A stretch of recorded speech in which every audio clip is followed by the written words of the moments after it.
Have you ever agreed to do something, maybe buy a product or do a favor for a friend, just because you felt guilty saying no? Or maybe because someone buttered you up with a compliment first? It happens to almost everyone. In logic, this is called the manipulation of emotions, or playing to the gallery. It occurs when someone tries to persuade you to accept a claim by exploiting your feelings rather than presenting actual evidence. This tactic violates a core rule of good argumentation called the relevance criterion. This rule states that the reasons you give must actually count in favor of the truth of your conclusion. You can have perfectly valid emotions about a subject, but those emotions carry zero weight when trying to prove a logical claim. In the realm of logical argumentation, feelings simply do not prove facts. This fallacy usually wears one of 5 specific disguises in the real world. Let's start with the use of flattery.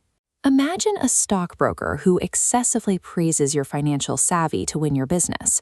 They want your puffed-up ego to stop you from asking about the actual evidence that matters, like their commission rates or minimum trade requirements. The second common disguise is the appeal to pity. Think of a scenario where someone urges Brad to take Nicole to a dance purely because she is lonely and hasn't had a date all year. Here is that argument mapped out. Pity obscures a massive logical gap. The missing premise here is whether Brad and Nicole would actually enjoy spending the evening together. Both flattery and pity act as diversion tactics.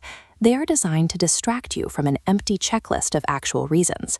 The third variation is the appeal to group loyalty. Consider a witness named Gloria, pressured by her family to commit perjury to protect her guilty brother-in-law. Her loyalty to her family cannot override the higher moral and legal principle of justice.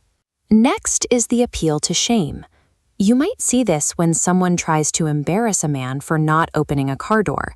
They manufacture a feeling of shame to force compliance, even when no genuinely inappropriate action occurred. The final variation is assigning guilt by association. This happens when an arguer tries to intimidate you into voting against a political candidate simply because an organization you dislike has endorsed them. Consider the relevance criterion we discussed earlier. In this political scenario, what should the actual relevant evidence be? The relevant evidence required here is the candidate's actual policies, their voting record, and their platform, not just their fan base. Whether it is through loyalty, shame, or association, these social pressures demand actions based on identity rather than merit. Pointing out logical fallacies in everyday conversation can feel socially awkward. If you just reject someone's feelings outright, you risk sounding completely heartless. Try the acknowledge and pivot method instead. Step 1 is to openly validate the feeling. Getting defensive or yielding to the emotion both lead to a breakdown in communication. Start by saying, "Thank you for the compliment," or "I sympathize with Nicole." Step 2 is firmly pivoting to ask for the missing relevant evidence. You follow up with, "But what are your commission rates?" or "But do we share any hobbies?"